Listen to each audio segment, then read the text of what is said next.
সংসদের উচ্চকক্ষ পিআর না হলে জুলাই সনদের স্বাক্ষর নিয়ে সন্দেহ জানিয়েছেন এনসিপির আহ্বায়ক নাহিদুল ইসলাম। বলেন, উচ্চকক্ষ ক্ষমতার ভারসাম্য এবং জবাবদিহিতার জন্য অত্যন্ত গুরুত্বপূর্ণ।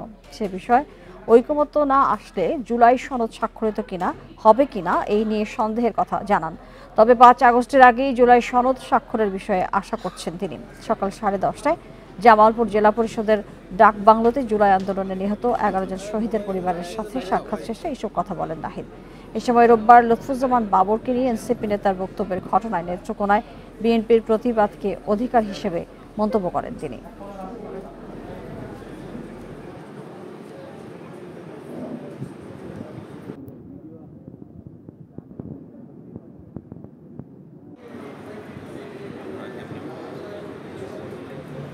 উচ্চকক্ষ আমাদের ক্ষমতার ভারসাম্য এবং জবাবদিহিতার জন্য অত্যন্ত গুরুত্বপূর্ণ। সে বিষয়ে এখনো ঐক্যমত আসেনি। তো সেই বিষয়ে ঐক্যমত না আসলে এই জুলাই সনদ স্বাক্ষরিত হবে কিনা সেটা নিয়ে আমাদের সন্দেহ আছে।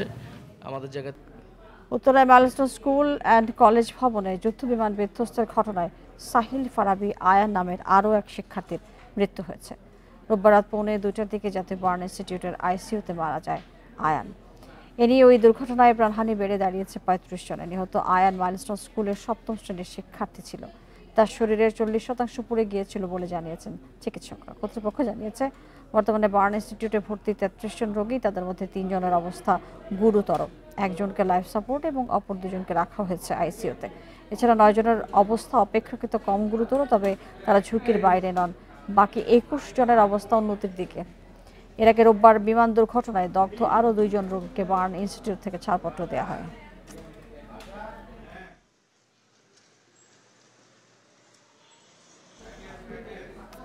রাজধানীর উত্তরায় মাইলস্টোন স্কুল অ্যান্ড কলেজে বিমান দুর্ঘটনায় নিহত 3 জনের পরিবারের সঙ্গে দেখা করতে গাজীপুরে যান বিমান বাহিনীর একটি প্রতিনিধি দল।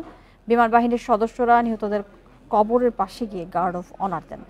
তাদেরকে ফুল দিয়ে শ্রদ্ধা জানানো হয়। প্রতিনিধি দলের প্রধান এবং বিমান বাহিনী উইং কমান্ডার এবিএম গোলাম সাদিক দুর্ঘটনায় নিহতের পরিবারের প্রতি সমবেদনা জানান। বলেন, আহতের চিকিৎসার জন্য কোনো ঘাটতি নেই। পাশাপাশি চিকিৎসার জন্য কাউকে বিদেশ পাঠানোর প্রয়োজন হলে সব ধরনের ব্যবস্থা নেওয়া হবে।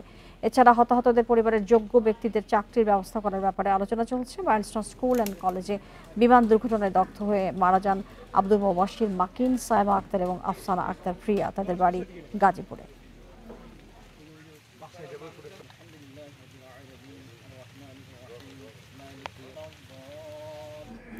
এবার জুলাই অভ্যুত্থান নিয়ে প্রতিবেদন।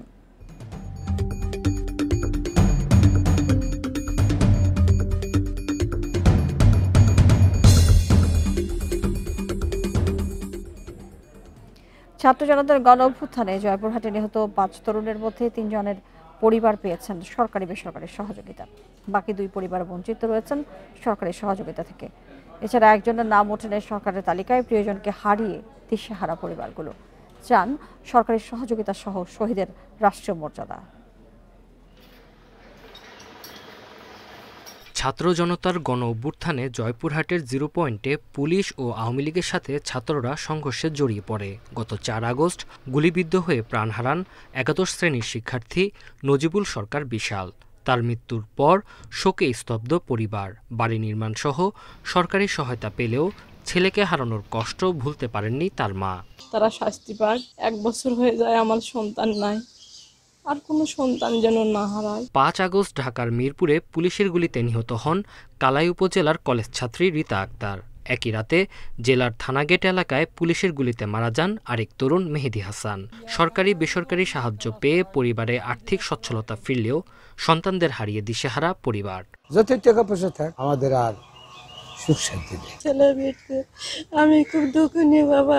যেটা আসল, যেটা মেন, সেটাই তো আমার নাই। টাকা পয়সা দিয়ে আমি কি করব? আর বাচ্চাদেরকে আমি কিভাবে ম্যানেজ করব? তবে শহীদদের তালিকায় নাম আসেনি মোহতাসিম হাসান ফাহিমের। হাকিমপুরে আন্দোলনকারীরা আওয়ামী লীগ নেতার বাড়িতে আগুন ধরিয়ে দিলে আটকা পড়ে সহযোদ্ধারা। তাদের উদ্ধারে গিয়ে অগ্নিদগ্ধ হয়ে মারা যান ফাহিম। আরেক হতভাগা মিনহাজের পরিবার পাননি সরকারি সহযোগিতা। গণ্যমান্য ব্যক্তিরা তারা কিছু সাহায্য সহযোগিতা করেছেন, কিন্তু প্রকৃতপক্ষে আমরা এত দৌড়াদৌড়ি করেও সরকারের কাছ থেকে কোনো সাহায্য যাবত পর্যন্ত আমরা পাইনি। সরকারের পক্ষ থেকে শহীদ ও আহতদের সম্ভাব্য সকল সুযোগ সুবিধা দেওয়ার আশ্বাস জেলা প্রশাসনের। জয়পুরহাট জেলার 4 জন শহীদ আছেন এবং বাকি এই পর্যন্ত ফাইনাল হয়েছে আমার 57 জন। আর সরকারিভাবে যে সহায়তা আসছে, টাইম টু টাইম যে নির্দেশনা আছে, আমরা সেই নির্দেশনা মোতাবেক তাদের এর জন্য সহায়তা, তাদের খোঁজ খবর রাখা, তাদের চিকিৎসার জন্য ব্যবস্থা করা, এটা করছি। জয়পুরহাটের 5 তরুণ নিহতের ঘটনায় 12 মামলায় আসামি করা হয়েছে প্রায় 2000। Independent news. জুলাই পুনর্জাগরণ উদযাপন উপলক্ষে বিভিন্ন জেলায় স্বেচ্ছায় রক্তদান কর্মসূচি এবং র্যালি অনুষ্ঠিত হয়েছে।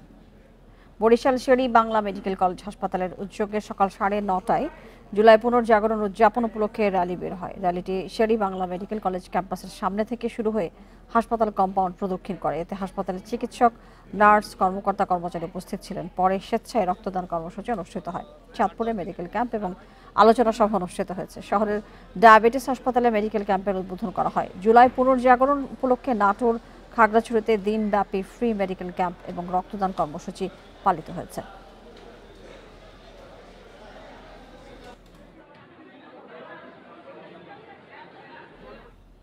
খাগড়াছড়ির মাটিরাঙ্গায় সেনাবাহিনীর উদ্যোগে অসহায় এবং দুস্থ পরিবারের মাঝে বিশেষ মানবিক সহায়তা দেওয়া হয়েছে। সকালে আরবাড়ি পাড়া এলাকায় বিশেষ মানবিক সহায়তা কর্মসূচির আয়োজন করা হয়। টিন, পানির ট্যাঙ্ক, রেশন সামগ্রী ও ছাত্রছাত্রীদেরকে খেলাধুলা সামগ্রী বিতরণ করা হয়।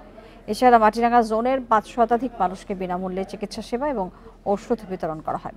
জুলাই গণ অভ্যুত্থান দিবস উপলক্ষে জয়পুরহাটে সেনাবাহিনীর ফ্রি মেডিকেল ক্যাম্পেইন অনুষ্ঠিত হয়। বিনামূল্যে চিকিৎসা, ওষুধ পেয়ে সন্তুষ্টি জানান রোগীরা। কুমিল্লা এবং শেরপুরেও সেনাবাহিনীর উদ্যোগে বিনামূল্যে চিকিৎসা সেবা দেওয়া হয়।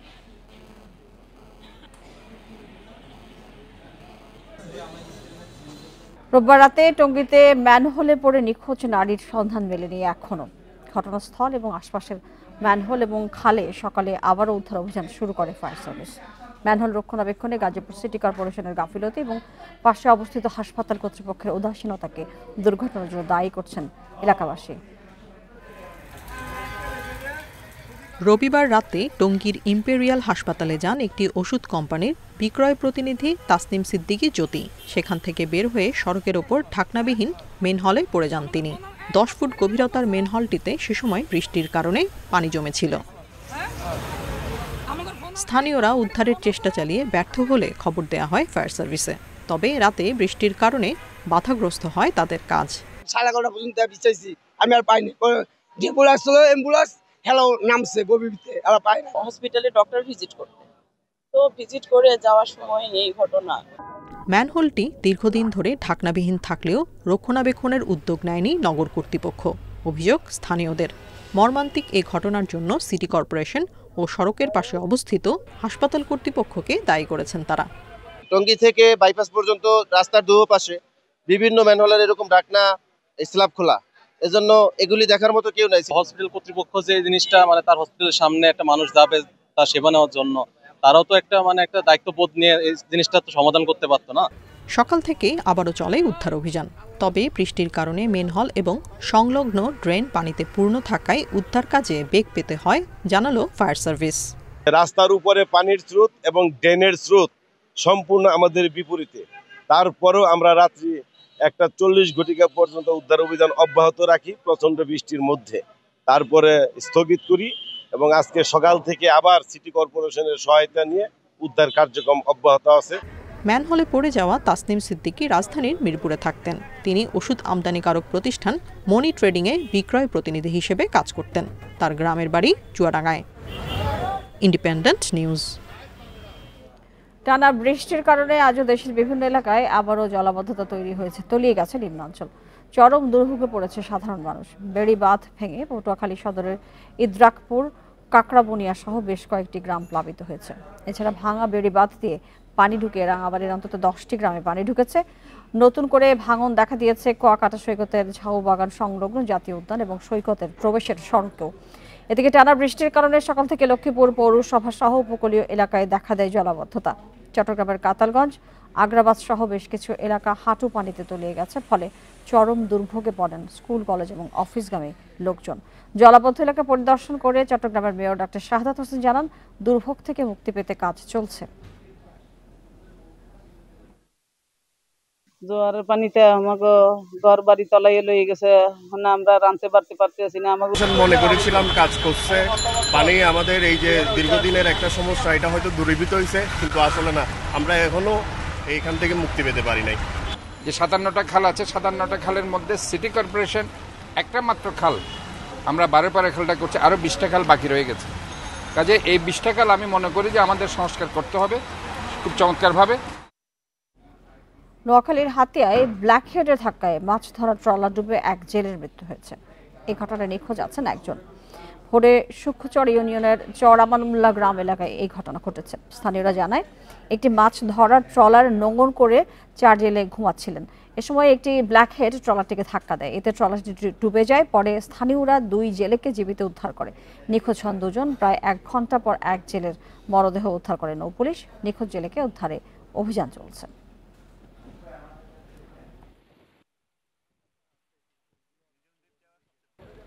দুই জেলার চালক এবং শ্রমিকদের মারামারির জেরে চাঁপাইনবাবগঞ্জ রাজশাহী রুটে বন্ধ রয়েছে বাস চলাচল। সকাল থেকে চাঁপাইনবাবগঞ্জ থেকে কোনো বাস রাজশাহীর উদ্দেশ্যে ছেড়ে যায়নি। হঠাৎ করে বাস চলাচল বন্ধ করে দেয় দুর্ভোগে যাত্রীরা।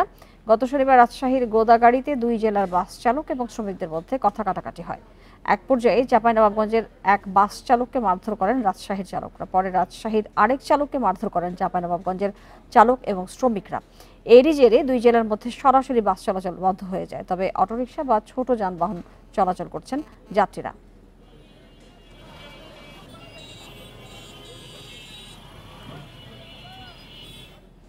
দক্ষিণ আমেরিকার দেশ ভেনেজুয়েলায় 6 মাস ধরে পুলিশ হেফাজতে বাংলাদেশি জাহাজের ক্যাপ্টেন মাহবুবুর রহমান, তাকে ফিরিয়ে আনতে সরকারের হস্তক্ষেপ চায় পরিবার।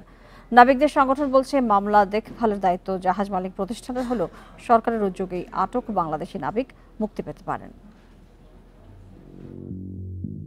চলতি বছরের 29 জানুয়ারি ভেনেজুয়েলায় পণ্য খালাস করে বন্দর ছাড়ার প্রস্তুতি নিচ্ছিল বাংলাদেশি জাহাজ এমভি ম্যাগনা প্রেস্টিজেস। কিন্তু সে সময় ভুল বুঝাবুঝিতে অনাকাঙ্ক্ষিত দুর্ঘটনায় পড়ে এমভি ম্যাগনা প্রেস্টিজেস।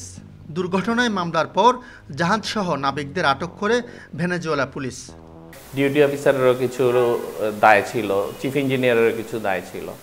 ক্যাপ্টেন নিজের ঘাড়ে নিয়ে নেওয়াতে এখন হচ্ছে ক্যাপ্টেনের বিরুদ্ধে মামলা হয়েছে। আজকে কয়েক মাস ধরে সেই লোকাল মামলাটা চলছে। চলতি মাসে আইনি প্রক্রিয়ায় জাহাজ ও অন্য নাবিকরা মুক্ত হলেও ক্যাপ্টেন মাহবুবুর রহমানকে হেফাজতে রাখে পুলিশ। আমার ছেলে মেয়ে দুটো প্রতিদিন বাবার জন্য অপেক্ষা করছে। সরকার প্লাস কোম্পানির কাছে আমার রিকোয়েস্ট, তাকে যে কোনোভাবে দেশে ফিরিয়ে আনার ব্যবস্থা করা হোক। ক্যাপ্টেন মাহবুবুর রহমানকে মুক্ত করতে সরকারি হস্তক্ষেপ প্রয়োজন বলছে মেরিনারদের সংগঠন। যেটা এখন করতে হবে কোম্পানি করতেছে, কিন্তু কোম্পানি আমার মনে হয় আরও টার্গেট বেসড এবং একটা নো পে বেসিস এরকম স্ট্রং লয়ার দিয়া এটা প্লিট করা উচিত, যাতে তাড়াতাড়ি করা যায়। এদিকে সরকারের কূটনৈতিক প্রক্রিয়া অব্যাহত আছে বলে জানিয়েছেন নৌ উপদেষ্টা। একেবারে নিরাশা হওয়ার কিছু নেই, একটা আশাব্যঞ্জক ব্যাপার আছে। আমাদের ডিজি শিপিং অফিস কিন্তু কনস্ট্যান্টলি তাদের সাথে কাজ করছে। যান্ত্রিক কারণে রাশিয়ায় গত বছরের 29 ডিসেম্বর থেকে আটকা ছিল মেঘনা গ্রুপের আরেকটি জাহাজ এমভি ম্যাগনা প্রিন্সেস। 1.5 মাস আগে রাশিয়া ছাড়ে সেই জাহাজ। আলমগীর সবুজ, ইন্ডিপেন্ডেন্ট নিউজ, চট্টগ্রাম। টানা বৃষ্টির কারণে আজও দেশের বিভিন্ন এলাকায় আবারও জলাবদ্ধতা তৈরি হয়েছে। চরম দুর্ভোগে পড়েছে সাধারণ মানুষ। আমরা এবারে আরও জানবো, বরিশাল থেকে যুক্ত হচ্ছেন সহকর্মী আলামিন। আলামিন, জলাবদ্ধতা বৃষ্টির কারণে কতটুকু হয়েছে এবং কি পরিস্থিতি শহরের?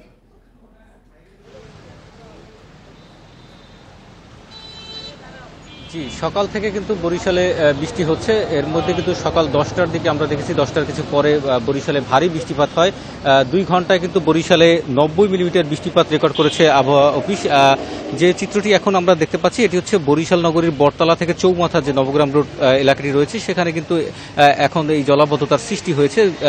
2 ঘন্টা এবং এরপরে গুড়ি বৃষ্টি, এই বৃষ্টির কারণে কিন্তু এই জলাবদ্ধতার সৃষ্টি হয়েছে। এর পাশাপাশি যে অন্যান্য যে সড়কগুলো ছিল বরিশালের, সেই সড়কের মূল সড়কের পানি কিন্তু আমরা দেখেছি ইতিমধ্যে নেমে গেছে, কিন্তু এখন যে সড়কটিতে আমরা রয়েছি সেই সড়কটিতে কিন্তু আসলে রাস্তার এক পাশের পানি কিছুটা নামতে শুরু করলো, অপর যে পাশটি রয়েছে সেখানে কিন্তু পানি এখনো রয়েছে এবং এখানকার যারা স্থানীয় রয়েছে তারা যেটি বলছেন যে এখানকার ড্রেনেজ ব্যবস্থা ভালো না হওয়ার কারণে কিন্তু পানি নামতে সময় নিচ্ছে। বৃষ্টি যদি বাড়ে সেক্ষেত্রে কিন্তু জলাবদ্ধতার সৃষ্টি হয়। এটা কিন্তু এখানকার যে আশেপাশের যে অলিগলিগুলো রয়েছে সেখানেও কিন্তু আমরা দেখেছি যে পানি এখনো নামেনি, সেখানে কিন্তু অলিগলির ভিতরে পানি রয়েছে। আমরা আবহাওয়া অফিসের সাথে কথা বলেছিলাম, আবহাওয়া অফিস আমাদেরকে যেটি জানিয়েছে যে বিকাল ৩টা পর্যন্ত বরিশালে ৯৪ মিলিমিটার বৃষ্টিপাত রেকর্ড করা হয়েছে। এর কারণ হিসেবে তারা বলছেন যে যেহেতু এখন বর্ষা মৌসুম চলছে এবং বঙ্গোপসাগরে মৌসুমী বায়ু সক্রিয় থাকার কারণে বরিশালের বৃষ্টি হবে এবং বৃষ্টি হচ্ছে এবং সেই বৃষ্টি কখনো ভারী এবং কখনো মাঝারি এবং গুড়ি গুড়ি বৃষ্টি হতে পারে। এই যে বৃষ্টিপাত সেটি কিন্তু আগামী 2 থেকে 3 দিন অব্যাহত থাকতে পারে বলে আবহাওয়া অফিসকে আমাদেরকে জানিয়েছেন।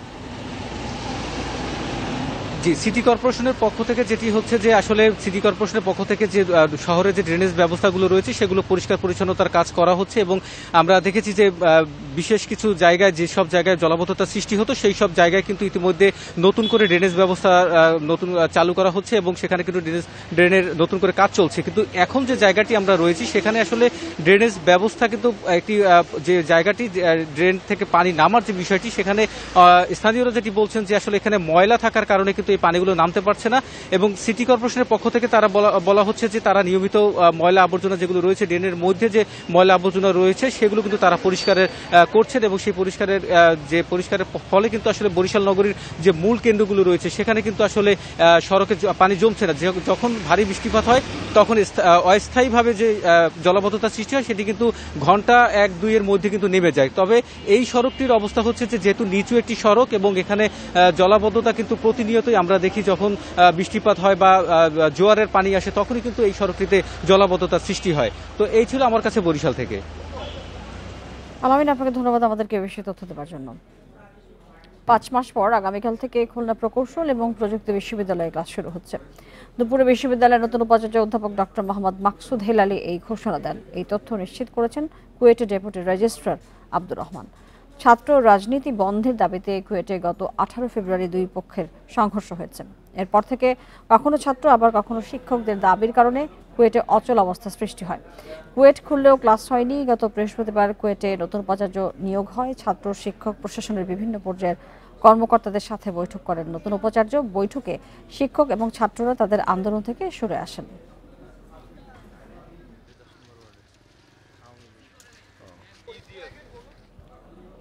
প্রাইভেট বিশ্ববিদ্যালয়ের শিক্ষার্থীদেরকে বৃত্তি পরীক্ষার আওতায় আনার দাবিতে মানববন্ধন হয়েছে লক্ষ্মীপুরে।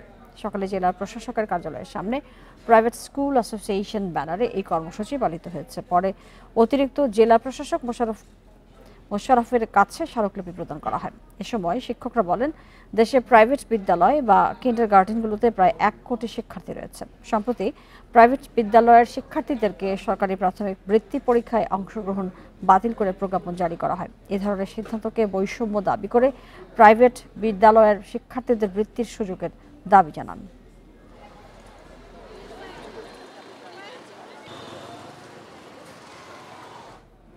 রাজশাহী বিশ্ববিদ্যালয় কেন্দ্রীয় সংসদ রাকসু নির্বাচনের তফসিল ঘোষণা করা হয়েছে। ভোট হবে আগামী 15 সেপ্টেম্বর বিকেল 3টায় সিনেট ভবনে তফসিল ঘোষণা করা হয়।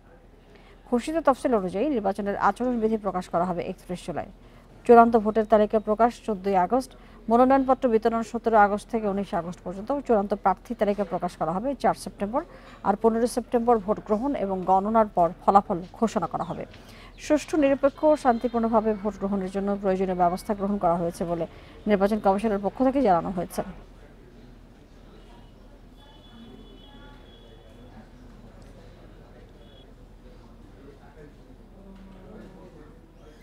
আরো জানাতে রাজশাহী থেকে যুক্ত হবেন সহকর্মী আহসান হাবিব অপু। আহসান হাবিব অপু, জানতে চাই যে তফসিল তো ঘোষণা করা হয়েছে, সার্বিকভাবে প্রস্তুতি কেমন মনে হচ্ছে?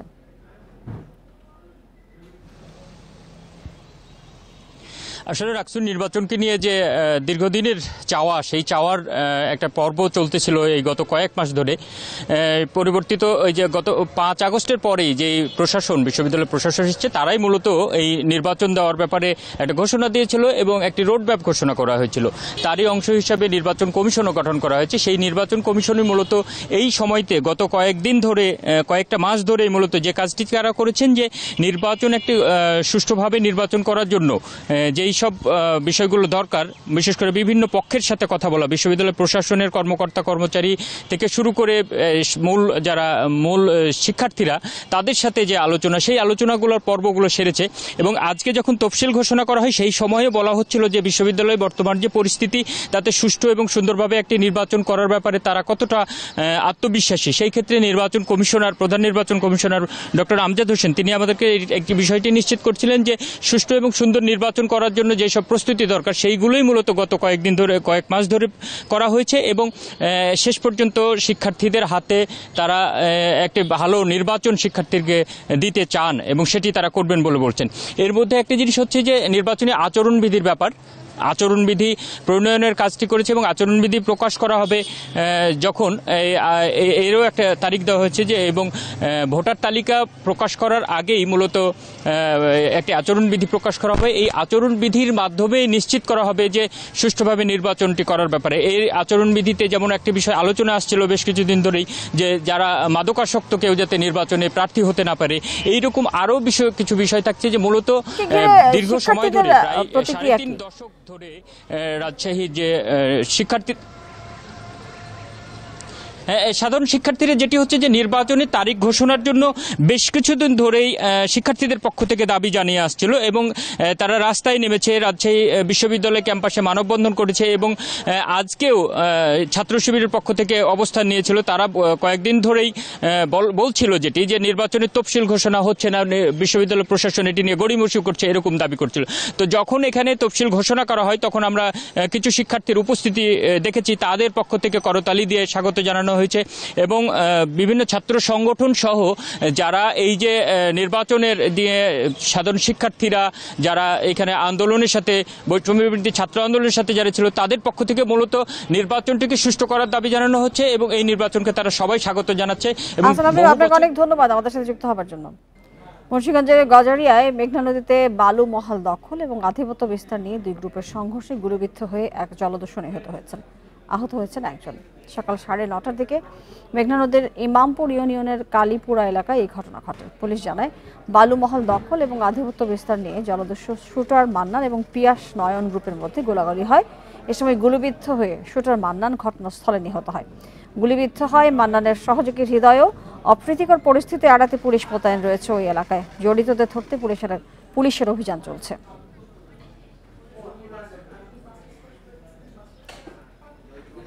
3 দফা বাস্তবায়নের দাবিতে বিক্ষোভ সমাবেশ করেছেন রাজশাহী প্রকৌশল এবং প্রযুক্তি বিশ্ববিদ্যালয়ের শিক্ষার্থীরা। দুপুর 12টার দিকে বিএমডিএ ভবনের সামনে অবস্থান করে বিক্ষোভ করেন শিক্ষার্থীরা। এই সময় শিক্ষার্থীরা অভিযোগ করেন, বিএসসি ইঞ্জিনিয়ারিং না পড়েও অনেকে প্রকৌশলী হিসেবে পরিচয় দেন, এটি দুঃখজনক। বিএমডি কর্তৃপক্ষ দীর্ঘদিন ধরে প্রকৌশল পদগুলোতে নিয়োগ বন্ধ রাখে, ডিপ্লোমাধারীদের ভারপ্রাপ্ত হিসেবে নিয়োগ দিচ্ছেন। এতে প্রকৃত প্রকৌশলীরা তাদের অধিকার থেকে বঞ্চিত হচ্ছে বলেও দাবি শিক্ষার্থীদের।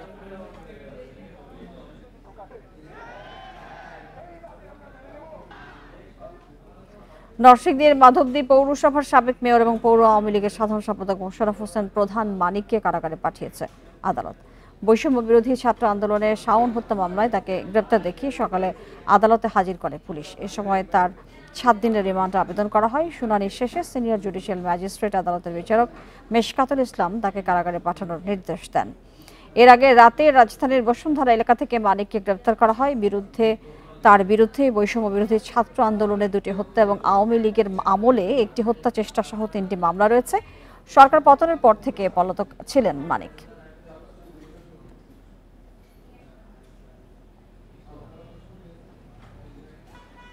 রাঙ্গামাটি শহরের সবচেয়ে কাছের ইউনিয়ন বন্দুক ভাঙা, অথচ বিদ্যুৎ সুবিধা থেকে বঞ্চিত চেঙ্গি নদীর পাড়ের মানুষ। 65 বছর ধরে বিদ্যুতের অপেক্ষায় স্থানীয়রা দিন কাটছে। 15,000 বাসিন্দার নতুন প্রকল্পে অগ্রাধিকার ভিত্তিতে বিদ্যুৎ সরবরাহের আশ্বাস দিয়েছে বিদ্যুৎ বিভাগ। চেঙ্গি নদীর পাড়ে বন্দুকভাঙ্গা ইউনিয়ন ১৯৬০ সালে কাপ্তায় জলবিদ্যুৎ কেন্দ্র নির্মাণের কারণে জলমগ্ন হয়। শহর থেকে বিচ্ছিন্ন হয়ে পড়ে ইউনিয়নটি। এরপর ৬৫ বছর পার হয়ে গেলেও শহরের সবচেয়ে কাছের ইউনিয়ন হওয়া সত্ত্বেও বিদ্যুৎ পৌঁছায়নি এখানে। স্থানীয়রা বলছেন, কৃষিতে ব্যাপক সম্ভাবনা থাকলেও বিদ্যুৎ না থাকায় গড়ে ওঠেনি সেচ ব্যবস্থা। এছাড়া ইউনিয়নের ১৫ প্রাথমিক বিদ্যালয় ও ৫টি মাধ্যমিক বিদ্যালয়ে প্রয়োজনীয় সরঞ্জাম থাকলেও মাল্টিমিডিয়া ক্লাস নেওয়া সম্ভব হচ্ছে না। আজও পর্যন্ত আমরা বিদ্যুতের মুখ দেখতে পাইনি। এই কারণে বিদ্যুৎ আমরা পাইনি সেটা আমরা বুঝি না। ইন্টারনেটের ব্যবস্থা ঠিকমতো না হওয়ার কারণে আমরা অনেক তথ্য প্রযুক্তিতে পিছিয়ে যাচ্ছি, তারপরে কৃষি প্রযুক্তিতেও পিছিয়ে পড়তেছি। আমরা তো যদি বিদ্যুৎ পেতাম, আমাদের লেখাপড়া শিক্ষার ব্যবস্থা হয়ে অনেক আমরা সুযোগ সুবিধা পেতাম। অনেকে সোলার প্যানেল ও জেনারেটরে বিদ্যুতের ব্যবস্থা করতে পারলেও অন্যদের অবস্থা শোচনীয়। জনপ্রতিনিধিরা বলছেন, বিগত সরকার ৩টি পার্বত্য জেলায় কোটি টাকার বিদ্যুৎ সম্প্রসারণ প্রকল্প বাস্তবায়ন করলেও কোনো সুবিধা পাননি এই ইউনিয়নের মানুষ। মানে জরিপ করা হয়েছে, এই যে বিদ্যুৎ আসতেছে এই প্রজেক্টে আমি আপনাদের প্রথম প্রায়োরিটি দেব, আবার সেটা চলে যাওয়ার পরে আবার একটা প্রজেক্ট আসলে দিয়ে দেবে। শুধু আশায় আজ পর্যন্ত কোনো কিছু হয় না। নতুন প্রকল্পে অগ্রাধিকার ভিত্তিতে বিদ্যুৎ সরবরাহের আশ্বাস বিদ্যুৎ বিভাগের কর্মকর্তাদের। আগামী 1 বছরের মধ্যে প্রকল্পটি চালু হবে। প্রকল্পটি অলরেডি ডিপিপি অনুমোদনের প্রক্রিয়া রয়েছে। আশা করি উক্ত গ্রামের সমস্যার সমাধান হয়ে যাবে। উপজেলা সদর থেকে এই ইউনিয়নের দূরত্ব প্রায় ২০ কিলোমিটার। ৮৩ বর্গ কিলোমিটার আয়তনের এই ইউনিয়নে ২,০০০ পরিবারের বসবাস। Independent news. ৬ দশক ধরে মাত্র ২ থেকে ৫ টাকায় চুল কাটেন সাতক্ষীরার পরিতোষ রায়। বয়সের ভারে নুয়ে পড়লেও মানসিক দৃঢ়তায় এখনও সেবা দিয়ে বেড়ান পুরো এলাকায়। তার কাছে টাকা নয়, মানুষের হাসিয়েই বড় পারিশ্রমিক। সাতক্ষীরার কালীগঞ্জ উপজেলার কৃষ্ণনগরের পরিতোষ রায়। বয়স ৭৫ পার হলেও কাজের ব্যস্ততা কমেনি তার। ৬ দশক ধরে মাত্র ২ থেকে ৫ টাকায় চুল কাটার কাজ করছেন তিনি।